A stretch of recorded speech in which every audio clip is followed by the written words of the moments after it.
Baik, Assalamualaikum warahmatullahi wabarakatuh. Kembali lagi di channel saya Muhammad Albiansa Geser Prosi. Nah, sebelumnya izinkan saya memperkenalkan diri saya kembali kepada teman-teman sekalian. Mungkin ada beberapa dari teman-teman sekalian yang baru menonton video saya. Oke, jadi langsung saja ya. Perkenalkan, nama saya Muhammad Albiansa Geser Prosi, bisa dipanggil Abi. Saya merupakan mahasiswa dari Universitas Hallualeo, Fakultas Teknik, jurusan Informatika.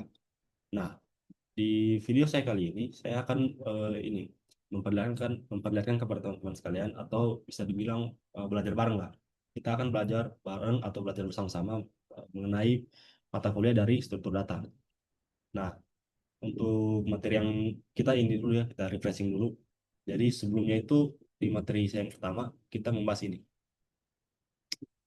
Kita membahas tentang OOP atau Object Oriented Programming gitu. Karena di sini tuh menjelaskan, nah, kita menjelaskan tentang pengenalan terhadap OOP itu sendiri. Lalu kita di sini menjelaskan tentang isi dari kelas dan objek, atau kita juga menjelaskan ini apa apa itu kelas dan objek, dan ada operator overloading, iterator for class atau iterasi untuk kelas, dan inheritance atau pewarisan. Lalu ada abstract classes dan namespaces. Lalu yang terakhir itu ada shallow dan deep coding. Nah, untuk videonya ini, kalau misalnya teman-teman ini ya ingin menontonnya, silakan ke video saya sebelumnya yang sebelum dari video ini atau di bawah dari video ini. Nah, untuk sekarang teman-teman kita akan mempelajari tentang array based sequence dari data structure dan algoritma menggunakan Python. Ini bisa dilihat ya. Lalu selain itu kita menjelaskan tentang apa itu amortized analysis. Oke. Lalu kita menjelaskan juga mengenai dinamik area.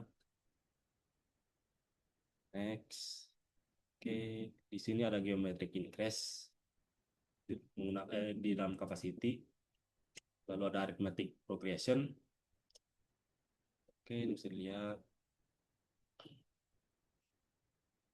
Lalu ada memory usage and shrinking and array. Oke, lalu ada Python list class. Lalu ada efficiency of Python sequences types. Oke, lalu ada mutating behaviors. Lalu ada adding element to list. Lalu ada analyzing the runtime performance of Python's insert operation. Lalu ada removing elements from a list, extending a list, constructing new list, dan Python string class. Oke, yang ada composing stringnya. Lalu using array based sequence. Lalu kita lanjut lagi storing high score for game. Ini contohnya saja ya. Dan codingannya. Lalu lalu ada sorting a sequence. Lalu ada simple cryptography ya. Lalu ada multidimensional datasets yang bisa dilihat. Oke, lalu ada constructing multidimensional list. Lanjut lagi. Lalu yang terakhir ini ada summary. Summary ini sebenarnya seperti yang teman-teman. Summary itu seperti ini, seperti rangkuman. Rangkuman dari seluruh materi yang saya paparkan tadi. Tapi tenang saja teman-teman, di sini saya akan menjelaskannya. Saya sudah merangkumnya ke dalam bahasa Indonesia dan saya masukkan ke file txt supaya teman-teman semoga bisa ini bisa cepat tangkap ya kalau menggunakan bahasa Indonesia. Oke, iya. Oke, jadi kita langsung saja ya. Kita masuk ke materi yang pertama, yaitu array based sequence. Nah, jadi ketika kita berbicara tentang pemrograman, nah sebenarnya itu kita sedang bicara tentang bagaimana komputer itu menyimpan, mengelola, dan memproses data. Nah, semua aplikasi yang kita gunakan setiap hari, mulai dari media sosial, game, aplikasi perbankan, sampai AI ya, atau kecerdasan buatan, semuanya itu bekerja dengan data. Nah, masalahnya di sini adalah data yang digunakan komputer tidak sedikit. Kadang itu hanya puluhan data. Nah, namun pada sistem besar, Bunganya ini bisa jutaan bahkan miliaran. Lalu karena itu komputer membutuhkan cara yang efisien untuk menyimpan data. Nah, salah satu cara yang paling penting dan paling dasar adalah menggunakan array. Nah, apa itu array? Array ini merupakan struktur data yang menyimpan elemen secara berurutan di memori. Nah, pada Python, konsep array ini digunakan pada tiga konsepnya. Yang pertama itu ada list, yang kedua ada tuple, lalu yang ketiga itu ada string. Nah, selain itu, materi array based ini array based sequence ya, di mana materi ini sangat penting karena menjadi fondasi dari hampir seluruh struktur data modern. Nah, tanpa memahami array, maka akan sulit kita untuk memahami stack, lalu ada queue atau antrian, lalu ada hash table, lalu ada database, machine learning, dan yang keenam itu ada artificial intelligence atau AI. Nah, bahkan di dalam sistem operasi pun materi ini terlihat sederhana di awal, tetapi sebenarnya konsep di dalamnya itu digunakan hampir di seluruh bidang teknologi. Seperti itu. Nah, kenapa hari ini sangat penting? Jadi, bayangkan sebuah aplikasi media sosial seperti Instagram. Ketika user atau penggunanya ini membuka aplikasi, maka sistem ini harus menampilkan daftar postingan, daftar komentar, daftar notifikasi, dan daftar pesan. Nah, semua data tersebut itu disimpan dalam bentuk sequence. Nah, komputer harus mampu mengambil data dengan cepat. Misalnya, pengguna ingin membuka komentar ke 100. Jika sistem menggunakan struktur data yang buruk, maka proses pencariannya ini bisa sangat lambat. Nah, namun dengan array, komputer ini dapat langsung menuju ke lokasi datanya. Inilah yang disebut dengan random access. Nah, random access itu apa? Random access adalah kemampuan mengambil data berdasarkan indeks dengan sangat cepat. Nah, karena itulah array ini menjadi sangat penting. Lalu, bagaimana sih cara array ini bekerja? Nah, ketika array dibuat, komputer menyediakan ruang memori yang berurutan. Nah, misalnya apa? Misalnya sebuah array memiliki kapasitas sebanyak 5. Maka, komputer akan menyiapkan 5 slot memori yang saling berdekatan. Nah, karena lokasi dari area memori ini berurutan, maka komputer dapat menghitung posisi setiap elemen dengan sangat cepat. Nah, inilah merupakan alasan terbesar mengapa operasi akses indeks pada array memiliki performa yang sangat tinggi.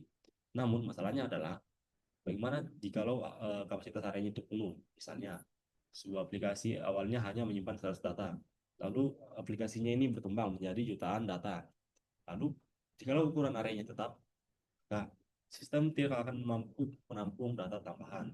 Nah, di sini konsep dynamic array digunakan. Nah, kita masuk ke dynamic array. Apa itu dynamic array? Dynamic array adalah array yang dapat bertambah ukurannya secara otomatis, yang dimana jika Python menggunakan dynamic array pada list, maka ketika listnya penuh, Python akan membuat ruang baru yang lebih besar. Itu yang pertama.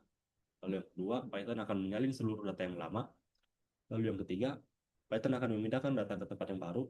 Lalu yang terakhir itu dia akan membuang array yang lama. Seperti itu. Nah, proses ini disebut resizing atau walaupun resizing ini membutuhkan waktu tambahan, Python memiliki strategi khusus agar proses tersebut tidak terlalu sering terjadi. Nah, strategi tersebut disebut dengan geometric increase.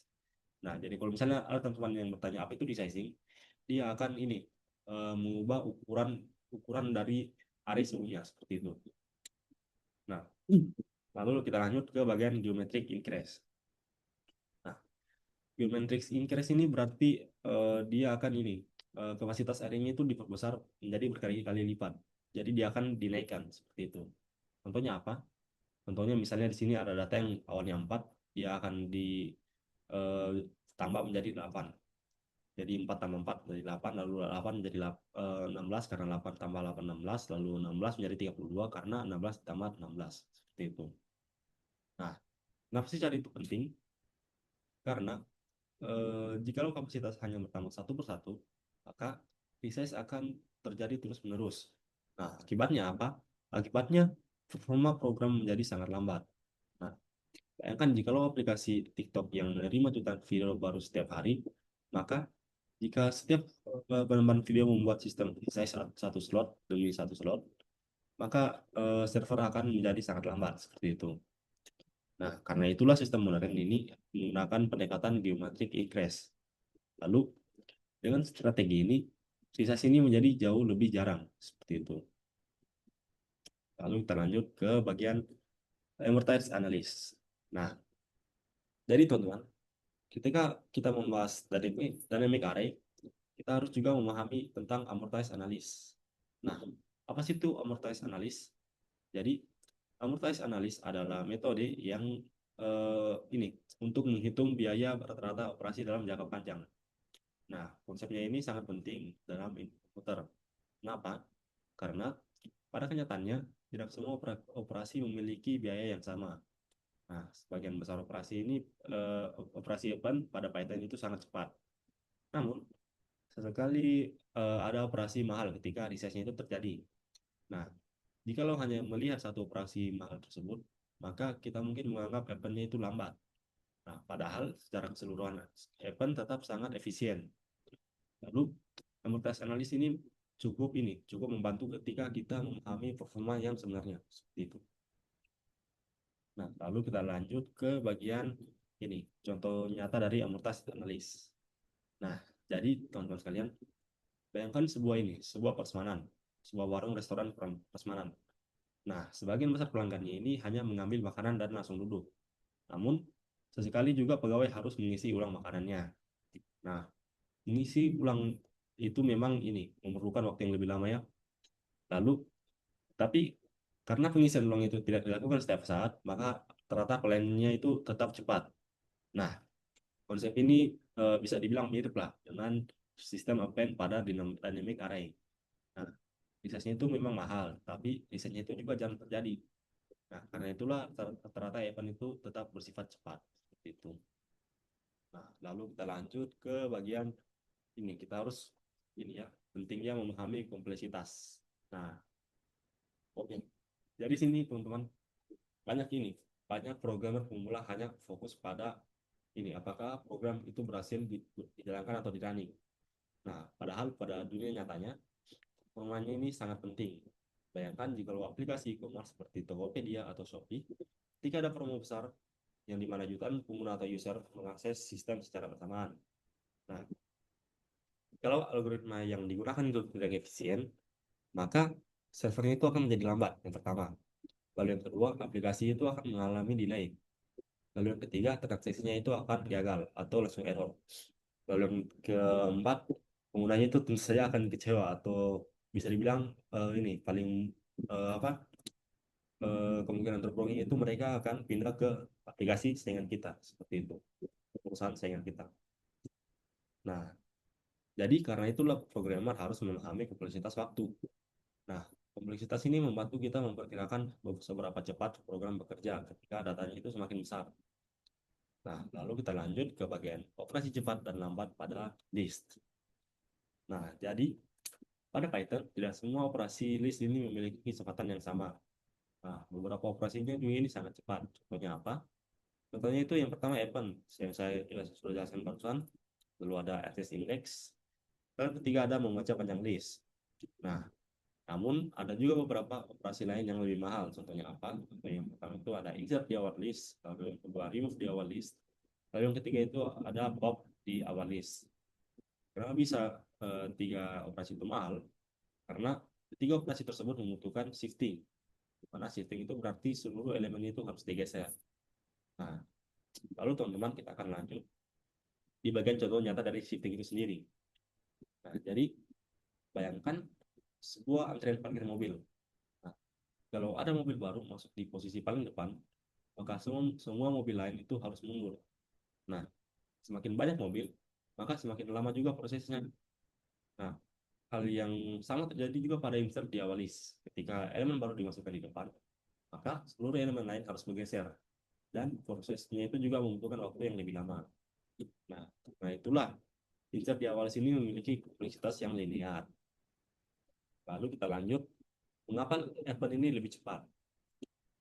Jadi, event ini teman-teman, biasanya ini dilakukan di akhir list. Nah, karena berada di akhir list, sorry, karena berada di akhir list, maka tidak ada elemen lain yang perlu digeser. Nah, inilah juga alasan event ini cukup jauh lebih cepat dibandingkan insert di awal. Nah, lalu konsep sederhana ini juga ternyata sangat penting pada aplikasi besar. Misalnya apa? Misalnya sistem login server, lalu server menerima jutaan log setiap hari, lalu log baru atau login baru selalu ditambahkan di akhir. Nah, karena event ini sangat cepat, maka sistem dapat menyimpan data log atau login secara efisien. Seperti itu. Oke, kita lanjut lagi. Nah, sekarang kita lanjut lagi di bagian Python list dan aplikasi dunia nyata.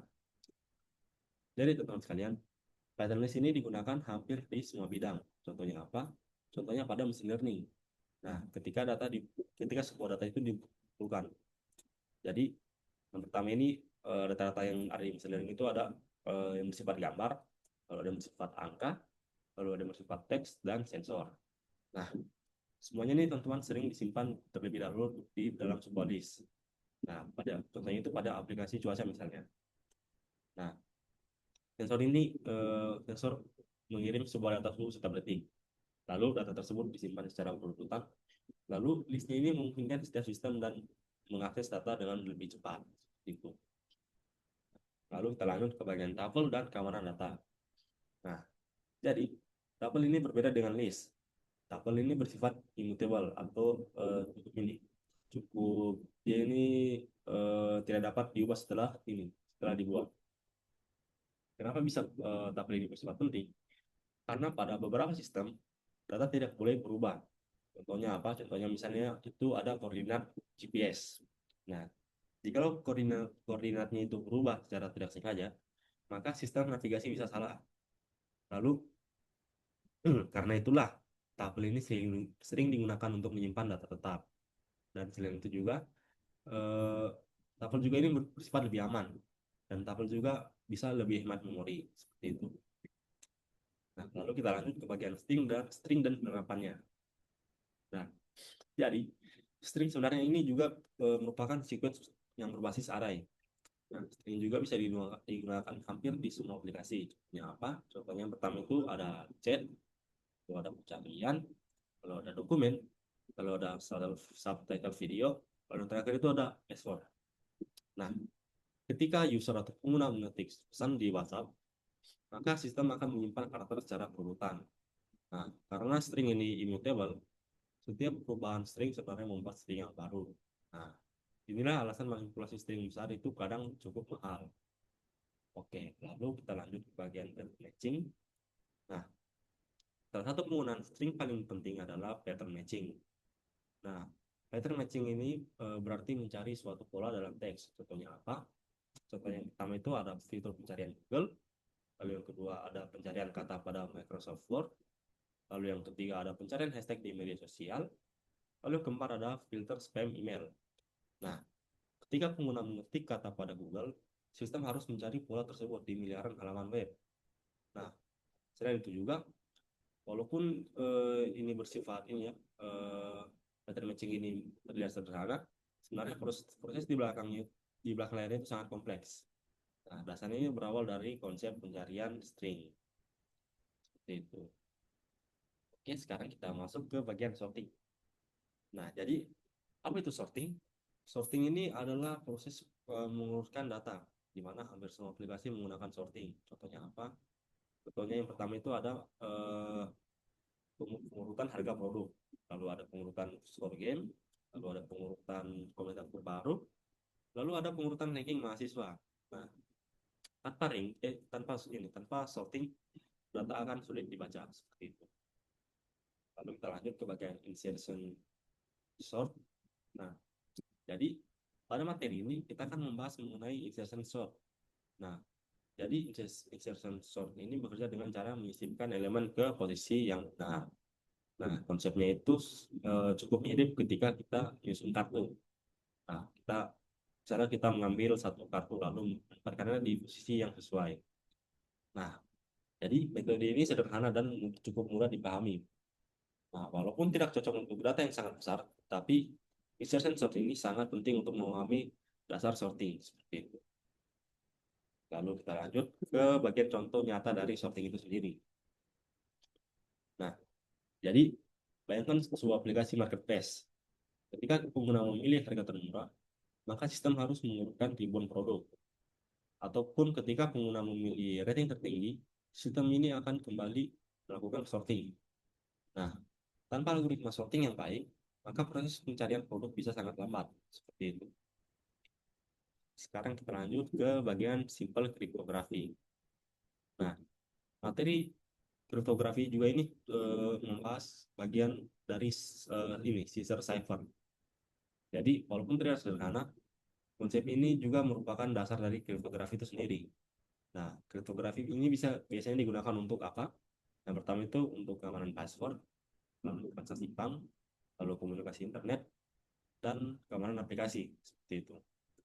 Nah, Caesar cipher juga bekerja dengan menggeser huruf. Misalnya itu huruf A digeser menjadi B, D, sorry. Lalu konsep sederhana ini juga membantu memahami bagaimana data itu dapat dienkripsi atau dikunci atau dibuka lah bisa dibilang. Oke, nah sekarang kita lanjut ke bagian contoh nyata dari kriptografi itu sendiri. Nah, ketika user atau pengguna login ke aplikasi bank, password ini tidak akan langsung dikirim dalam bentuk asli, namun passwordnya diubah dulu menjadi bentuk terenkripsi atau terbuka. Nah, tujuannya apa? Tujuannya agar data aman jika disadap. Nah, walaupun sistem modern jauh lebih kompleks dibandingkan Caesar cipher, dasar pemikirannya itu tetap sama, yaitu mengubah data agar tidak mudah dibaca. Seperti itu. Lalu kita lanjut ke bagian multidimensional array. Nah, array ini tidak selalu ini ya, teman-teman. Tidak selalunya satu dimensi saja. Dan juga array yang dua dimensi dan tiga dimensi. Seperti itu. Nah, array dua dimensi itu biasanya disebut dengan matrix. Contohnya apa? Contohnya itu yang pertama ada spreadsheet, lalu yang kedua ada gambar digital, lalu yang ketiga ada peta atau map, lalu yang keempat itu ada game. Nah, pada gambar digital misalnya, setiap pixel itu disimpan dalam bentuk matriks. Nah, setiap titik memiliki ini nilai warnanya tertentu seperti itu. Lalu kita lanjut contoh nyata dari multidimensional itu sendiri. Atau sorry, contoh nyata dari multidimensional array seperti itu. Mohon maaf ya teman-teman, saya ini kalau suara saya atau penjelasan saya kurang bisa ditangkap karena sedang pilek ya. Jadi ya kita lanjut saja. Nah, contoh nyata multidimensional array. Oke, jadi bayangkan sebuah aplikasi Google Maps. Nah, peta digital ini sebenarnya tersusun dari data dua dimensi. Lalu, setiap lokasi memiliki koordinatnya tertentu. Nah, pada game Minecraft, contohnya, dunia game ini tersusun dari blok-blok yang disimpan dalam data yang multidimensional. Nah, begitu juga pada machine learning atau ML untuk pengolahan citra. Nah, gambarnya itu biasanya itu dibaca sebagai kumpulan angka dalam matriks. Nah, jadi kalau misalnya teman-teman sekalian yang mengambil peminatan berbasis KCP biasanya akan relate dengan penjelasan ini. Jadi gambar gambar di dalam mesin learning itu biasanya dibaca sebagai kumpulan angka dalam matriks. Jadi matriks itu biasanya sama dengan kumpulan angka pada sebuah gambar. Nah, sekarang kita lanjut ke bagian kesalahan umum pada multidimensional array. Nah, jadi teman-teman sekalian, banyak programmer yang pemula melakukan kesalahan ketika membuat array dua dimensi atau two-dimensional array atau bisa dibilang matrix. Nah, kadang semua barisnya itu ternyata menunjuk ke objek yang sama. Nah, akibatnya itu ketika satu barisnya berubah, maka semua barisnya juga itu ikut berubah. Nah, kesalahan kecil seperti ini juga bisa menyebabkan bug yang besar pada sebuah aplikasi. Nah, karena itulah kita perlu memahami cara kerja referensi memori yang sangat penting. Lalu kita lanjut ke bagian hubungan array dengan machine learning atau ML. Nah, machine learning sangat bergantung pada sebuah array. Nah, datasetnya dari machine learning ini juga pada dasarnya adalah sebuah kumpulan angka. Contohnya apa? Yang pertama itu ada data suhu. Lalu yang kedua ada data gambar. Lalu yang ketiga ada data teks. Lalu yang terakhir yang keempat ada data suara. Nah, semua data tersebut disimpan dalam array atau matrix. Nah, bahkan library seperti NumPy juga dibuat khusus untuk mengoptimalkan operasi array. Nah, tanpa sebuah array, maka mesin learning modern hampir tidak mungkin berjalan secara efisien. Nah, lalu kita lanjut ke bagian hubungan array dengan sebuah game development. Nah, jadi di dalam sebuah game development, array ini digunakan di mana-mana. Contohnya apa? Contoh yang pertama itu ada posisi karakter, lalu ada inventory pemain, lalu ada map game atau peta game ya, lalu yang ada skor pemain, lalu yang terakhir itu ada animasi. Nah, ketika karakter bergerak di layar, maka posisinya ini akan disimpan menggunakan array. Nah, karena itulah performa array ini juga sangat penting agar gamenya itu tetap berjalan. Nah, lalu lanjut di bagian hubungan array dengan development, web development, sorry. Nah, jadi teman-teman, pada web development, array ini digunakan untuk daftar produk pertama, lalu yang kedua daftar pengguna atau user, lalu yang ketiga daftar komentar atau komen, lalu yang keempat ada daftar transaksi atau transaction, daftar transaction. Nah, ketika halaman web ini menampilkan banyak data, maka biasanya itu datanya itu berasal dari ini, dari sebuah array. Nah, framework modern seperti React juga sangat sering menggunakan array. Nah, jadi kalau misalnya teman-teman sekalian yang di WhatsApp yang saya sering React itu di menggunakan emoji, nah itu merupakan salah satu penggunaan contoh penggunaan dari array juga seperti itu. Lalu kita lanjut ke bagian hubungan array dengan database. Nah, jadi walaupun database terlihat berbeda, namun konsep penyimpanan datanya itu tetap berkaitan dengan struktur data. Nah, database juga ini harus mampu yang pertama menyimpan data, lalu yang kedua mengambil data secara cepat, lalu yang ketiga mengurutkan sebuah data atau bisa dibilang ini yang saya bilang tadi key atau kayak antrian lah. Lalu yang terakhir itu ya bisa mencari ini, harus bisa mencari sebuah data. Seperti itu. Nah, semua itu membutuhkan pemahaman struktur data dan algoritma. Nah, di sini juga maka secara tidak langsung kita harus juga mengetahui tentang efisiensi memori. Nah, jadi selain kecepatan, penggunaan memori juga ini sangat penting. Kenapa? Karena sekarang server modern ini menangani jutaan pengguna atau user. Nah, jika struktur data terlalu boros memori, maka akibatnya itu yang pertama akan ini mengakibatkan biaya servernya itu meningkat. Lalu yang kedua itu akan mengakibatkan performanya menurun. Lalu yang ketiga, sistemnya itu akan sangat mudah crash seperti itu atau ngebug atau segala macam. Nah, karena itulah Python berusaha menjaga pengguna atau user ini memori memori dari user atau pengguna itu tetap efisien seperti itu. Nah, lalu tanpa memahami struktur data secara mendalam, akibatnya itu pertama kita akan sulit membuat program yang efisien. Dan yang kedua, kita akan sulit memahami algoritma.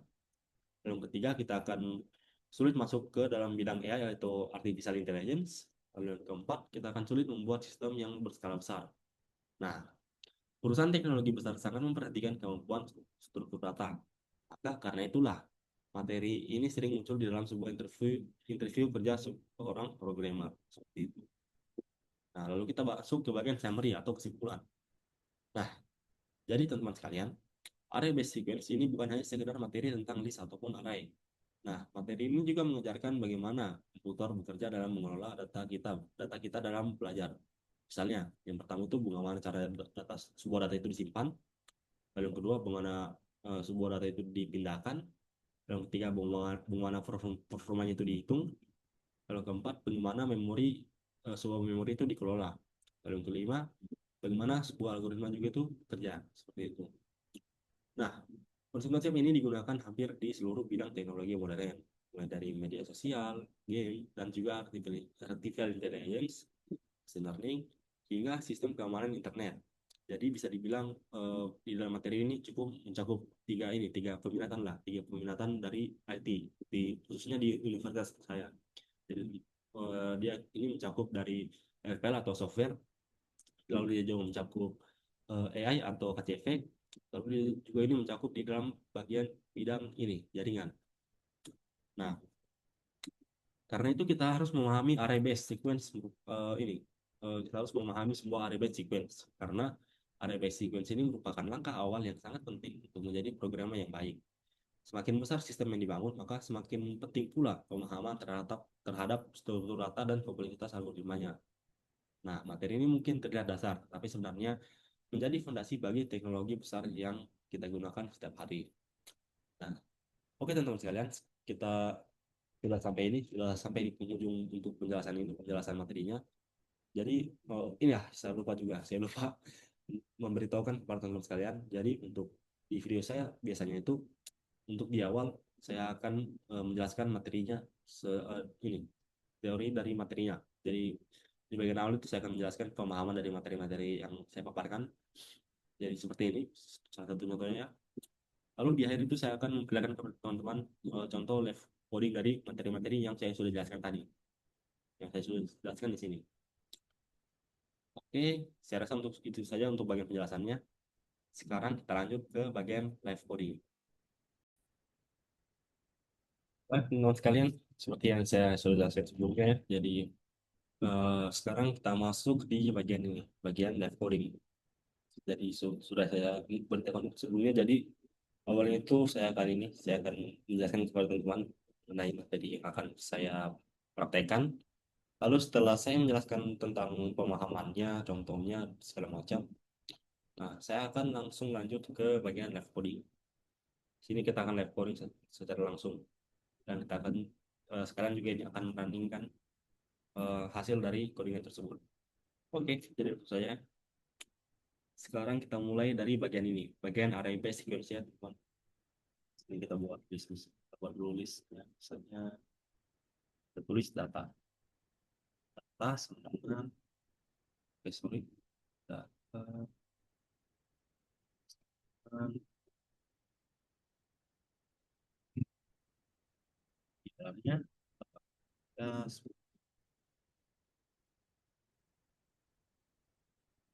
30 dan 40. Oke, 40 saja ya. Kalau 50 kayaknya saya rasa kebanyakan. Oke, 40. Lalu print data dua.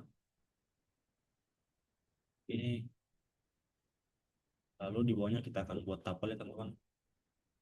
Kita akan tabel, kita tulis koordinat sama dengan 4,5 ya. Sini kita buat 7,8 misalnya. 8. Oke, selesai teman-teman. Saya lanjutkan dulu. Oke. 7,8. Setelah itu kita akan print. Printnya. Oke, print. Lalu setelah kita print, kita masukkan koordinat. Koordinat. Nah, itu kita buat stringnya lagi. Misalnya di sini kita tulis teks sama dengan tulis di sini Python. Nah, ya. Berarti kita print teks info misalnya. Sekarang kita coba running. Oke, sekejapnya. Nah, maka hasilnya itu kan seperti ini teman-teman. Oke, print data 2. Hasilnya itu kan seperti ini 30, 4,5, 7,8. Seperti itu. Jadi itu untuk bagian ini, bagian array based sequence. Sekarang kita lanjut ya teman-teman. Kita kill dulu. Nah, kita lanjut ke bagian dynamic array sekarang. Sekarang misalkan saja data sama dengan data. Oh, kita jangan bilang ini ya. Ini kayak agak ini, agak panjangan. Karena ini saya belum ambil. Misalnya di sini saya bikin hmm, lalu nggak usah kita lihat ini ya. Kita bikin saja. Nah, oke.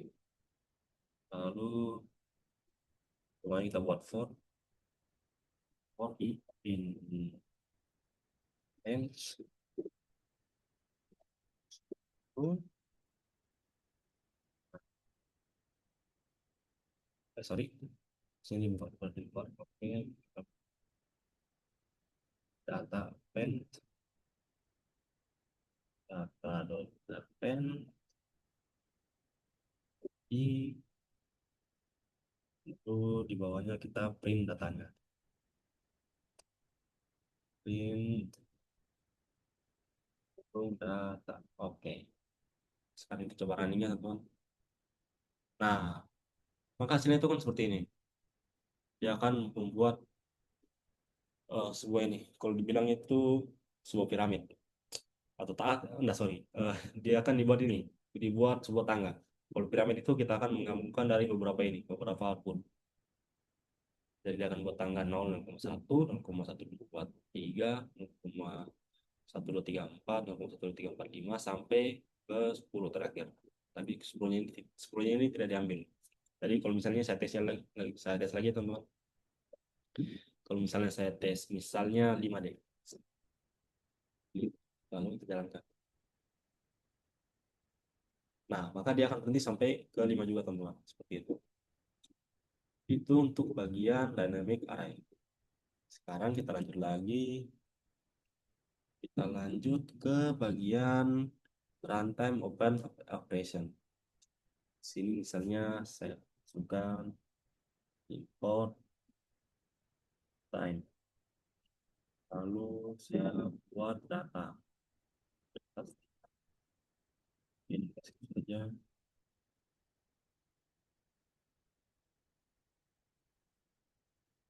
Lalu di bawahnya kita buat start dan time, time ya. Ini lalu di bawahnya kita buat buah for body dance ibu data I and time print. Oke, dan kita coba apakah bisa kita jalankan. Nah, ternyata bisa ya teman-teman. Jadi di sini outputnya itu dia akan ini menunjukkan waktu eh, running atau waktu eksekusi dari eh, ini codingan yang kita sudah jalankan. Atau dia ini menghitung berapa durasi yang kita yang apa berapa durasi yang kita jalankan untuk menampilkan output dari codingan ini seperti itu. Jadi di sini waktu eksekusinya bisa dibilang cukup ini ya cukup cepatnya 0,03424 eh, 18896 484. Jadi kalau hitungan itu sebenarnya ini ya sudah kayaknya under ini under satu detik deh atau bukan under 0,5 detik seperti semacamnya lah. Oke, sekarang kita lanjut ya teman-teman. Itu untuk bagian runtime depan operation. Sekarang kita lanjut ke ini ke bagian yang keempatnya. Oke, di sini misalnya saya buat kita lanjut lagi ya, teman-teman. Ini saya hanya eksperimen saja.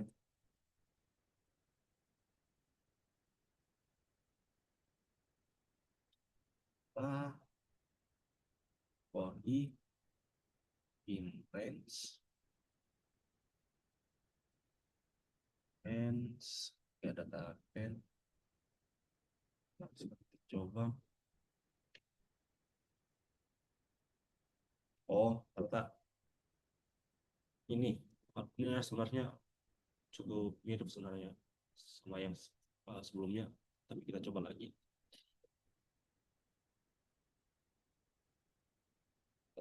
Kita ganti. Di sini printnya kita ganti coba. Kita eksperimennya.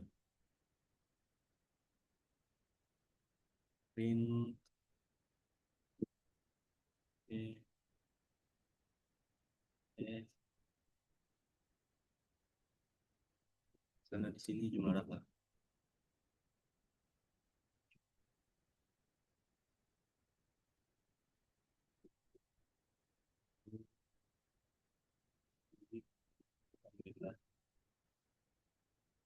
Sekarang kita coba apakah ini error. Oh, tetap jalan ya teman-teman. Oke, oke, oke. Jadi dia akan menjalankan dari 1 sampai 10. Sekarang kita coba misalnya 5. Sepertinya outputnya akan ini ya. Kalau misalnya saya masukkan 5, kayaknya dia akan berhenti sampai di 5 juga teman-teman. Nah kan, dia akan berhenti di 5. Nah sekarang kita coba masukkan output yang datanya cukup banyak. Apakah dia akan error atau bagaimana? Misalnya 50 dulu. Oke, sepertinya cukup berjalan lancar. Coba misalnya 100. 110, atau misalnya berapa ya? 1000 dulu deh. Oke, ternyata masih bisa juga ya teman-teman. Wow. Oke, oke. Oke, sekarang kita lanjut. Jadi kesimpulannya dia bisa juga ya ternyata untuk kita masukkan input data yang jumlah itu banyak. Oke, sekarang kita lanjut ke bagian cyber dolar dolar analisis. Oke, jadi di sini langsung saja saldo nol, saldo sama dengan nol, lalu kita buat for i in range 5 misalnya i 5 itu buat lagi biaya sama 3. Kalau kita buat saldo di dengan ya dikurang biaya. Setelah itu kita akan print.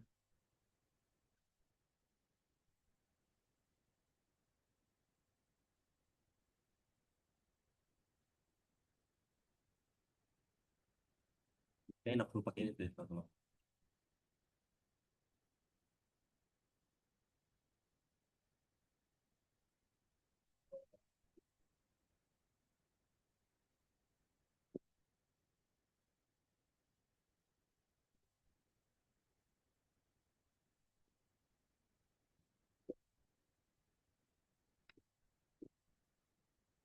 Oke, tapi kayaknya ini ya, dia ada errornya ya. Hmm, di bagian mana ya kayaknya?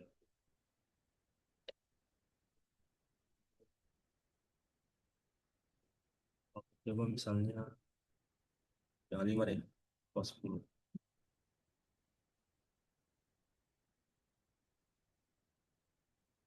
Kalau misalnya kita ganti biaya, seperti apa ya? Ini kira-kira. Coba. Oh, maka oke, Pak, seperti ini ya. Oke, oke. Sekarang coba misalnya isi saldonya itu kita misalnya kita kita buat dia jadi 20.000. Oke, apa bukan? No? Oke, oke, oke. Coba kita misalnya biayanya tambahkan teman. Misalnya 3.000 dan juga 10.000. Oke, gunakan seperti ini. Oke, oke.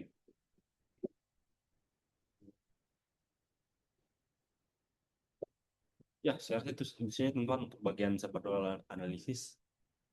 Sekarang kita lanjut ke bagian geometric increase. Oke, langsung saja ya. Oke, saya lupa. Kita kecil dulu. Nah,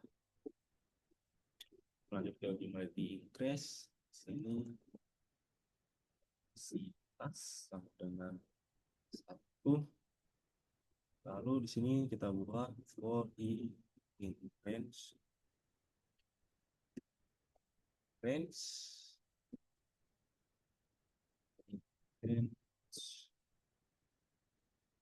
Misalnya di sini saya buat buat 9. Lalu kita print. print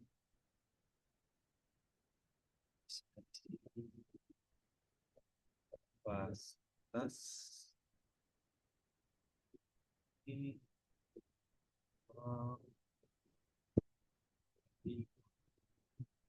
pas,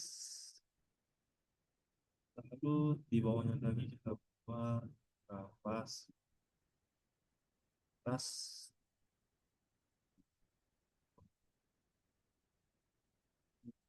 Oh ya, saya lupa. Eh, Terus apa lagi ya? Oke, ternyata ada yang error ya teman dari codingan saya.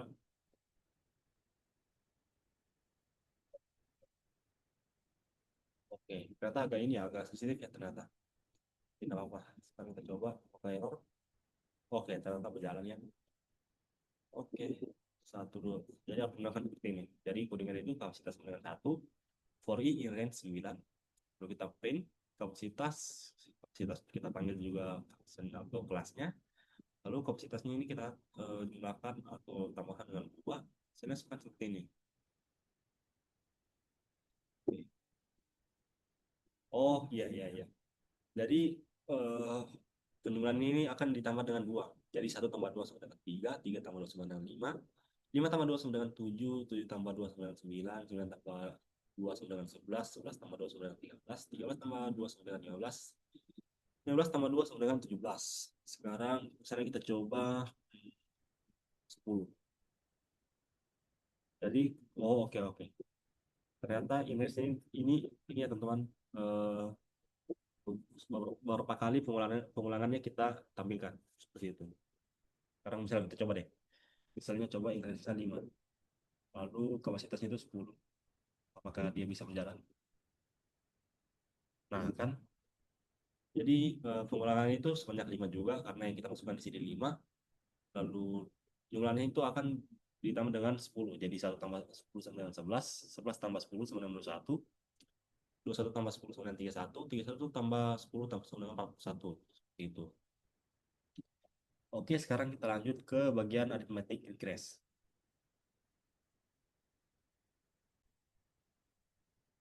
Oke, baik, nah, sekarang kita ini ya sudah selesai di bagian ini tadi, di bagian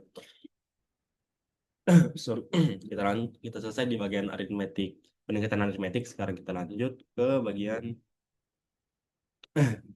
sorry. Sekarang kita lanjut di bagian memory usage dan shrinking array. Oke, langsung saja ya. Ini saya tulis data misalnya dengan sorry. Nah, misalnya saya tulis 1, 2, 3, 4.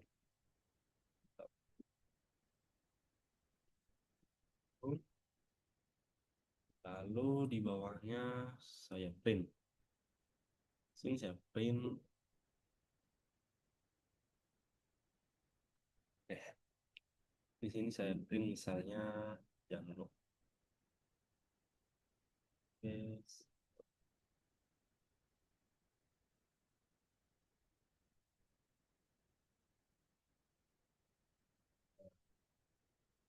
Baik itu kita buatkan kopi batch 5. Oke,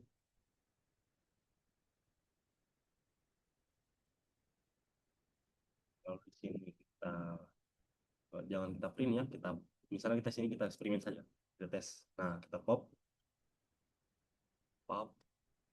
lalu print. Setelah itu kita tulis sesudah, misalnya sesudah. Oke, nah oke. Sekarang kita coba teman apakah dia akan error atau berjalan. Oke, ternyata berjalan ya. Oke, oke. Jadi untuk datanya ini kan pertama kita masukkan 1, 2, 3, 4 sampai 10. Nah, yang jadi di sini yang dia print sesuai. Jadi di sini kita minta print, dia akan mengambil ini, dia akan mengambil variabel dari data. Nah, sudah itu seperti ini juga. Sebelumnya itu 1 sampai 10 sesuai dengan isi variabel dari datanya ya. Nah, setelah kita menggunakan pop, di sini kita memanggil eh, data yang kita sudah pop atau yang kita sudah bisa dibilang potongnya. Karena di sini range-nya itu kita buat jadi 5. Jadi dia akan membagi jadi 5 ini. 5 output saja. Jadi kalau misalnya kita tes, misalnya di sini kita tes berapa ya? Kita tes 9 9 saja. Lalu kita tes running lagi. Nah, maka hasilnya itu akan ini sampai 1 saja karena yang di bagian tesnya ini kita kan buatnya 9 karena kan 10 kurang 9 kan hasilnya 1, maka hasilnya seperti ini, maka sesudahnya itu akan cuma 1 saja. Oke, itu saya tonton untuk eh, bagian memory usage dan string array. Sekarang kita lanjut ke bagian Python list class. Sini misalnya saya tes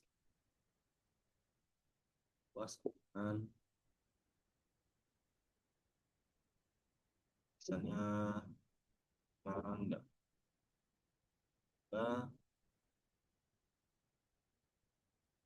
enggak enggak usah ya. Nah, kita bisa saja masing-masing. Lalu di sini saya buat misalnya apel.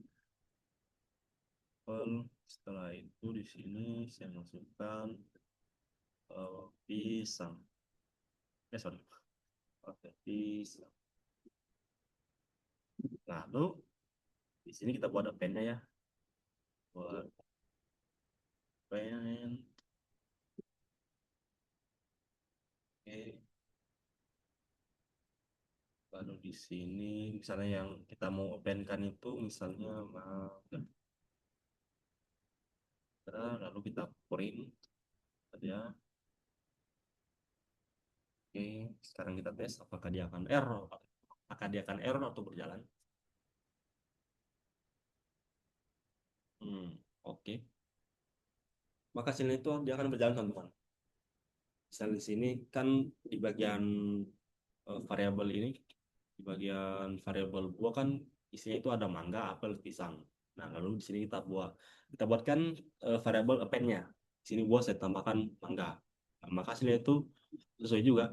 Jadi hasilnya itu pertama mangga, apel, pisang. Nah, terakhir itu dia akan menambahkan hasil dari append itu sendiri. Jadi mangga. Misalnya di sini saya buat yang mangga ya. Apakah dia akan berhasil? Kita tes. Misalnya kita buat pear. Apakah dia akan berjalan atau error? Oke, maka dia akan langsung berjalan ya teman-teman. Karena sesuai juga. Oke, itu saja untuk bagian Python list class. Sekarang kita lanjut ke bagian efisiensi Python sequence. Oke, dari sini sudah mulai agak panjang ya teman-teman. Tapi tidak apa-apa, supaya kita belajar bersama-sama ya. Oke, langsung saja sort list. Dan, oke, misalnya di sini 1, 2, 3. Oke, itu saja cukup. Lalu di sini kita bikin tabelnya. Nah, skor tabel. Nah, misalnya saya masukkan tes ini sudah cocok. Ya. Setelah itu kita buat string lagi teman-teman. Data underscore string dengan Python. Atau nggak usah deh, saya aja. Eh, Sini int.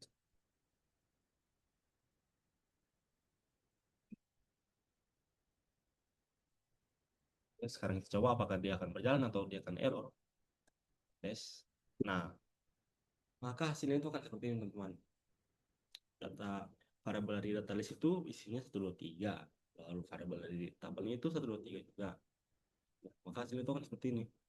string juga saya masukkan sesuai juga ya, saya masukkan dia berjalan juga, running juga. Oke, itu dia untuk bagian efficiency of Python sequence type. Kita lanjut ke materi selanjutnya.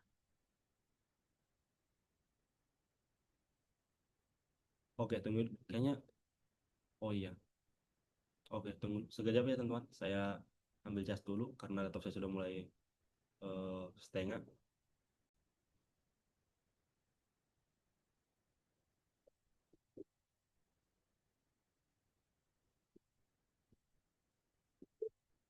Oke, saya colok. Oke, maaf ya teman-teman, ada technical break karena tadi laptop saya baterainya sudah setengah, ya sudah 44%. Oke, kita kembali lagi, kita lanjut lagi. Nah, sekarang kita lanjut ke bagian kompleksitas operasi dasar. Tentu saja ya. Kita hapus dulu, ini kita kill. Oke, oke, kita lanjut lagi ya. Nah, untuk kompleksitas operasi dasar ini sebenarnya tidak terlalu beda jauh dengan codingan-codingan yang saya jalankan sebelumnya, tapi tidak apa-apa, kita langsung saja supaya kita belajar sama ya. Data sama dengan jangan itu ya. Misalnya hmm,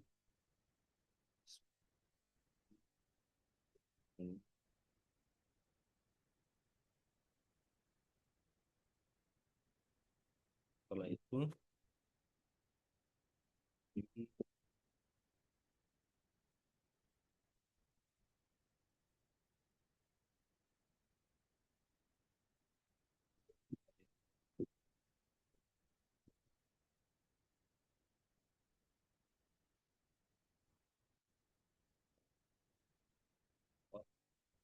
kita buatkan if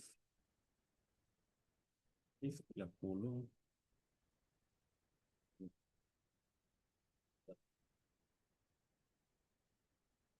ini misalnya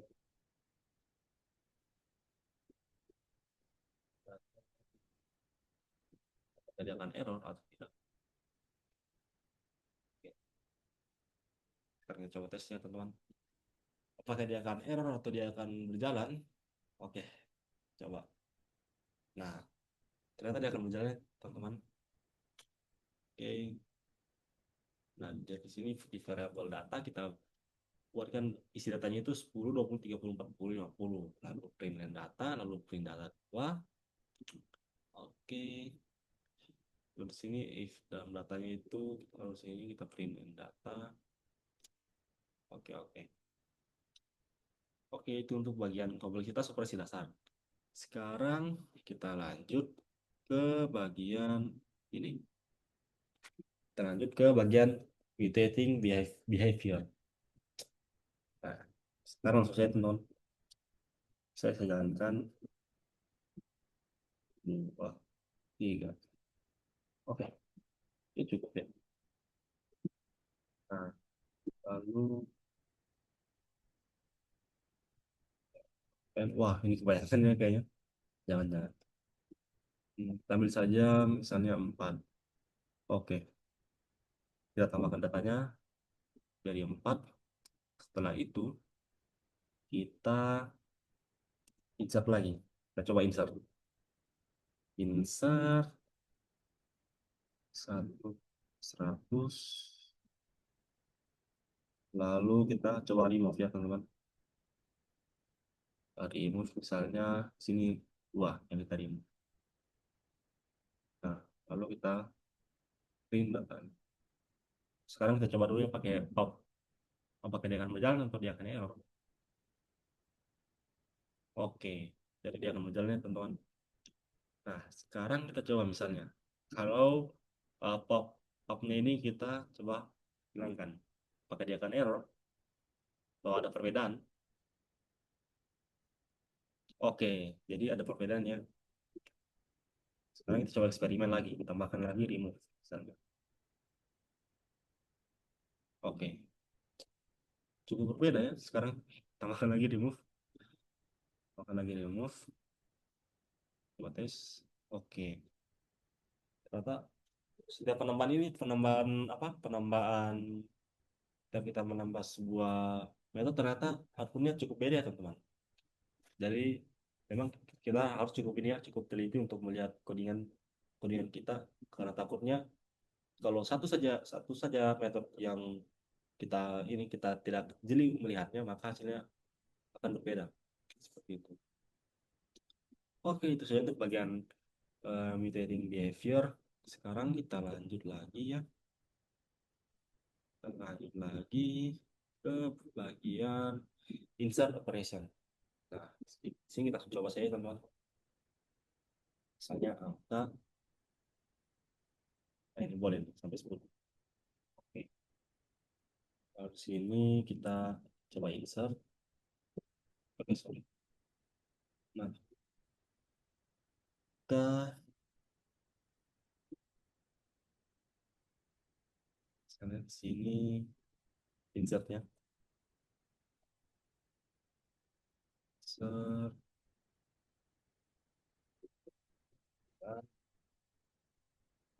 Blockchain. Apakah dia akan berjalan atau dia akan error? Sekarang kita coba. Nah, maka hasilnya itu akan tetap berjalan, teman-teman. Oke, jadi untuk bagian ini ya, bagian variabel dari angka itu isinya 1, 2, 3, 4, 5, sampai 10. Di sini yang kita insert 199. Jadi setelah satu itu akan ada bilangan tambahan yang diinsert yaitu 99. Sekarang kita coba, misalnya 2. Apakah dia akan sesuai juga? Dia akan pindah ke 2 atau tidak? Kita coba tes ya. Hmm. Oke, cocok. Jadi untuk insert ini teman-teman, kita kalau misalnya kita menambahkan satu angka sebelum insertnya itu, maka hasilnya dia akan ini setelah angka yang kita masukkan itu di variabel itu memang tetap muncul, tapi setelah variabel yang kita sebutkan itu dia akan muncul setelah angka yang kita masukkan dari datanya. Misalnya di sini 2, kan di sini ada di bagian ini, di bagian variabel angka. Nah, misalnya 2 kita ambil. Nah, kalau kita insertnya itu 2 dulu baru 99, maka hasilnya setelah ya punya setelah 2 munculnya itu 99 sama juga tadi. Di sini kan untuk bagian variabel angkanya itu saya masukkan 1. Nah, kalau misalnya saya masukkan 1 setelah lalu ada 99, nah otomatis hasilnya itu seperti ini. 1,99, 2 sampai 10. Nah, sekarang kita coba apakah tanpa angka angka yang dari variabel di atas tetap bisa berjalan. Ya, kita coba tes ya. Apakah bisa? Oke, tidak bisa ya. Karena kalau ternyata untuk insert ini kita harus menambahkan satu bilangan dari variabel di atas. Ya, oke. Oke, ini ada 0. Coba kita tes 0. Kalau kita misalnya tes 0, seperti apa outputnya? Hmm. Oh, oke, oke. Itu ya. Oke, jadi itu untuk bagian insert operation. Sekarang kita lanjut lagi ya, teman-teman. Ini kita kill dulu. Kita kill, kita hapus. Nah, sekarang kita lanjut ke bagian analisis insert. Ini langsung saja kita tes. Import time. Dari sini data dengan list. Sini kita buatkan dia sebuah range-nya. Range misalnya banyak langsung saja. Facebook ribu ya. Lalu start sama dengan time. Ini data insertnya ini kebanyakan ya teman-teman. Cuma kita balik saja. Nah, sini 0,99 misalnya. Oke, 0,9. Oke, pinnya di sini yang ini. Oh, coba dulu ya. Boleh, boleh.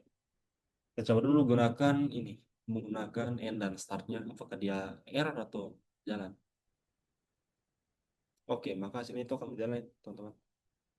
Sekarang kalau misalnya kita coba printnya itu. Ini. printnya misalnya, oke sorry.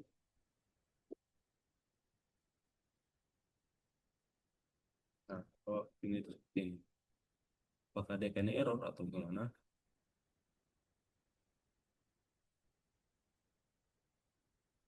Oke.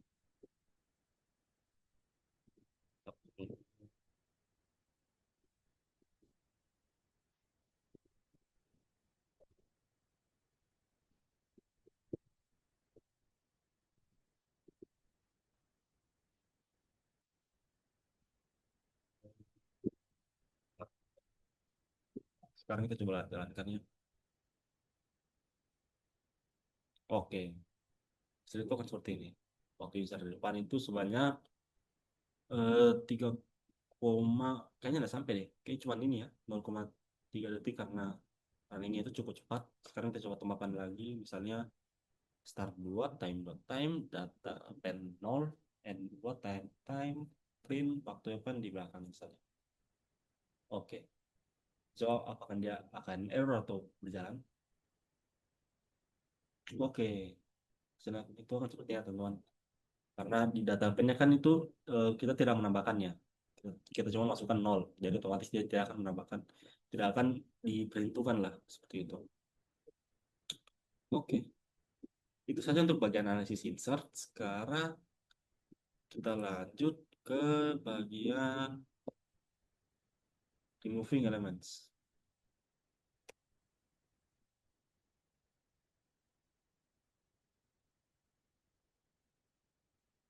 Karena di sini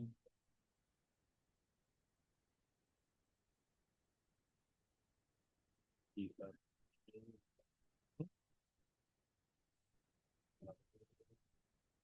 nah, sini kita buat pop lagi ya teman-teman. Pop, pop, ini kita tanya.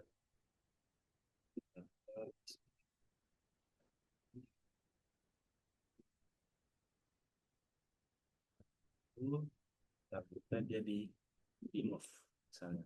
Dan di remove itu adalah apa yang bagus ya? 30 deh. Boleh 30 atau 40. Kayak, oh ya 40 saja deh. 30 atau 40 ya? Oke, fix 30 saja. 30 lalu print data. Apakah dia akan error atau berjalan? Oke, hasil itu kan seperti ini teman-teman. Jadi token remove data sebenarnya itu seperti ini ya. Kayaknya itu kalau remove data dia akan berhenti sampai di data yang kita masukkan. Karena di sini kan 10, 20, 30. Nah, lalu untuk data remove ini kan saya pilihnya di bagian 30. Lalu di sini 10, 20 saja, otomatis 40 tidak muncul. Karena kan di sini yang saya remove-kan itu 30. Oke, baik teman-teman sekalian, saya rasa cukup sekian ya untuk video pembelajaran mengenai struktur data yang kedua saya. Saya rasa cukup sekian ya materi dari saya. Mohon maaf bila ada salah kata, karena saya juga lagi sedang ruangannya bareng ya teman-teman. Oke, saya rasa cukup sekian ya. Bila ada taufiq wal hidayah. Assalamualaikum warahmatullahi wabarakatuh.